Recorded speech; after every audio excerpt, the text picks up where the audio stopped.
సమర సంఘం సభలో తీన్మార్ మల్లన్న పాల్గొన్నారు. ఆ సభలో కొన్ని సంచలన కామెంట్లు చేశారు. బెదిరించే టికెట్ తెచ్చుకున్నట్లు మల్లన్న చెప్పారు. ఆత్మగౌరవం లేకపోతే అంటరాని వాలుగా చూస్తారన్నారు.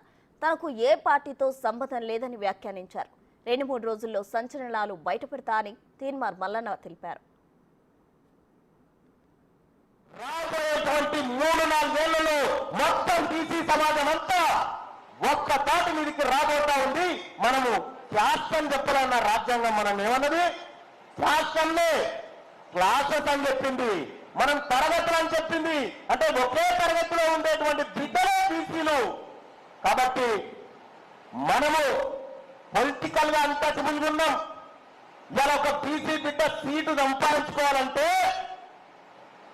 ఎంత పరేషాన్ ఉందో తెలుసు మీ అందరికీ. తీన్మార్ మల్లన్న బెగ్గింగ్ చేసి తెచ్చుకోలే, బెదిరించే తెచ్చుకుంటూ సీటు.